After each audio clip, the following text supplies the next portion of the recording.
All right, at this point in time, we are also joined by Aryan Gupta, Air One. Aryan, many congratulations to you. We can imagine how it must have felt when the first exam was cancelled, but to conquer the peak again is commendable. How are you feeling today?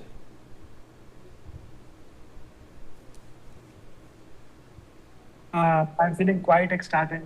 बहुत ज़्यादा विश्वास नहीं हो रहा अभी भी कि इतनी बड़ी अचीवमेंट पॉसिबल है।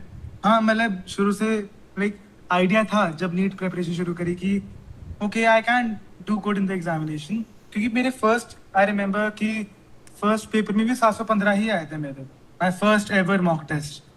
पर नीट वन के बाद हल्का सा इन चीज़ों के बारे में कॉन्फिडेंस को हल्का सा कॉन्फिडेंस शॉट डाउन हुई थी मेरी। मेरे I was scoring 696 in my first examination NEET, और which was conducted on 3rd में। तो अब आफ्टर 21 जून जो पेपर दिया है, बहुत ज़्यादा I am over the top of the world right now. क्या आपको कोई इनिशियल सेटबैक था आर्यन कि आपको अब इम्तिहान में दोबारा अपीयर होना होगा? यही था, जैसे जब अनाउंसमेंट आई कि पेपर हैड बीन लीक्ड और फिर से होएगा पूरे इंडिया में, तब तो लगा झटका कि सारा फिर से सब कुछ पढ़ना पड़ेगा, सारी बुक्स खोलनी पड़ेंगी, सब कुछ फिर से करना पड़ेगा। रोया भी, मूड भी खराब हुआ, गुस्सा भी आया।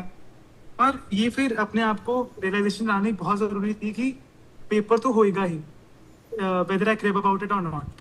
तो ये रियलाइजेशन कर ली मैंने कि 22 लाख बच्चे दे ही रहे हैं मेरे साथ, I am not the only one, सब दे रहे हैं मेरे साथ पेपर। और ये भी कि ओके अब मुझे एक और चांस मिल गया, तो that help me to study वापस हल्का जल्दी बाउंस बैक करने में। आर्यन, आपका इंटरेस्ट क्या है, आपका पैशन क्या है, क्या जज्बा है आपका इस प्रोफेशन को लेकर? ऑफ कोर्स कि जैसे I come from a line of doctors. मेरे father doctor Sachin Gupta is an anaesthesiologist, my mother doctor Reenu Gupta gynaecologist, and मेरा बड़ा भाई Aditya Gupta is first year MBBS student in Maulana Azad medical college. He secured all India rank 54 in NEET 2025। तो मेरे नानू, मेरे चाचू चाची, बुआ फूफा, मामू मामू, सारे दे ऑल आर डॉक्टर्स। तो कहीं ना कहीं द बेस्ट पेवमेंट, जो बेस्ट पाथ लगता है वो डॉक्टर लाइन ही लगी। But the main reason was that I had this very strong desire still now that I can somehow help to remove cancer from this world. ये जो री exam का एक जो नतीजा था और ये जो कैंसलेशन हुआ, जो रद्द हुआ, ये बहुत ही चुनौतीपूर्ण था। आपको क्या लगता है ऐसी चीज़ को अवॉइड करने के लिए भविष्य में क्या क्या सावधानी बरतनी चाहिए? अगर तुम्हें बार बार इतनी दिक्कत नहीं चाहिए तो follow your teachers. I have said this again and again, but I genuinely believe this. ये मेरे बड़े भाई ने, आदित्य ने मुझे कहा था the second I stepped in +1 कि कई बार लगेगा कि हम अपना दिमाग लगा ले, अपने तरीके से पढ़ ले, but it's best to follow teachers blindly who have been teaching so many students since the last 15 to 20 years। बहुत सारे टीचर्स। और यही है कि ईमानदारी से मेहनत करते रहो। My advice to the aspirants, ईमानदारी से मेहनत करते रहो, अपने आप से झूठ ना बोलो तुम कितना पढ़ रहे हो, जब पढ़ रहे हो सिर्फ पढ़ाई पे ध्यान होना चाहिए, और कहीं नहीं। फोकस्ड, बहुत एफिशिएंटली पढ़ाई। आर्यन, आपकी एडवाइस क्या रहेगी यंग स्टूडेंट्स को जो किसी न किसी तरह इस प्रेशर से जूझने की कोशिश कर रहे हैं? वही my the only advice that I would like to give कि नीट को अपनी जिंदगी का सब कुछ ना बनाओ। I'd say कि जो तुम्हारी पर्सनालिटी है, it should not revolve only around NEET. मैंने बना ली थी और मुझे बहुत रियलाइजेशन हुई कितनी ग्रेव मिस्टेक है ये अपनी नीट वन के बाद।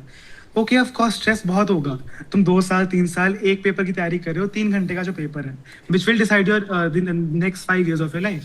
तो ऑफ कोर्स स्ट्रेस होता है, बट जस्ट ट्राई, अपने मन को ऐसे भिला लो, अपने दिल को ऐसे भिला लो कि just another paper, just another test, just another mock test, फिर it will be easy going. मतलब do not make it everything about you. मतलब नीट तुम्हारा सब कुछ नहीं होना चाहिए। आर्यन, आपने ये भी कहा था कि ब्रेक ज़रूरी हैं, और सोशल मीडिया पर भी आप एक तरह से रेगुलर हैं, नेटफ्लिक्स में भी आप जो कंटेंट होता है वो देखते हैं। कितना ज़रूरी है इन दोनों चीज़ों के बीच में एक संतुलन रखना? It actually is really important. मैंने ये एनालॉजी वैसे पहले इस्तेमाल करी है, पर वही है कि तुम गाड़ी चाहते हो चले, बहुत देर के लिए चले, अगर तुम तेल नहीं डालोगे, फ्यूल नहीं डालोगे, गाड़ी कैसे चलेगी? अब we are humans, we are not machines. हमें ब्रेक चाहिए होती है। अब मैं पूरे दिन पढ़ते रहूंगा, दिमाग पक जाएगा, ब्रेन रॉट हो जाएगा। ऊपर से हमारी चाहे बहुत कैपेसिटीज हैं भी, स्टिल हमें रेस्ट चाहिए होता है। रेस्ट बहुत, प्रॉपर स्लीप लेना। मैंने क्या कहते हैं, इन 2 सालों की प्रिपरेशन के अंदर काफी सीरीज खत्म करी है, काफी एनिमे देखी है, तो I think rest is very important.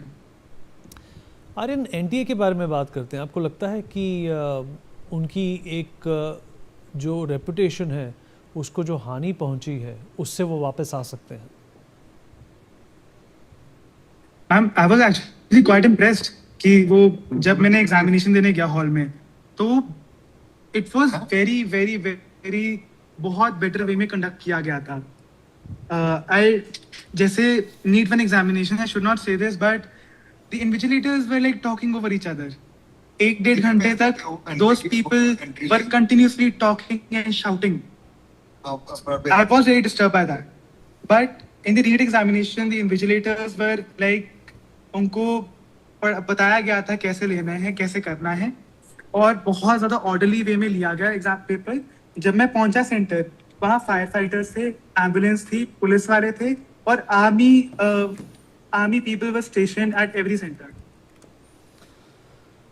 Alright Aryan, ये बताइए कि एक आइडियल डे की प्रिपरेशन, तैयारी कैसी लगती है? माई आइडियल डे, मैं सुबह अपना गोल बनाता था कि भाई मैंने ये काम करना है। मैं बहुत आइडियलिस्टिक लेता था कि बिल्कुल टाइम वेस्ट ना हो। अब टाइम वेस्ट होता है, एवरीवन प्रोक्रास्टिनेट्स, राइट? तो अगर मेरा इतना हो जाता, 80% हो जाता था, आई वुड बी वेरी सेटिस्फाइड कि रात को इतना थक गया कि जैसे ही बिस्तर पे लेटा नींद आ गई। मेरा ये गोल रहता था कि इतना पढूं मैं, इतने ढंग से इतने एफिशिएंटली पढूं कि जब मैं रात को सोने लगूं, I would be very tired. Aryan, congratulations once again and thank you for speaking with us.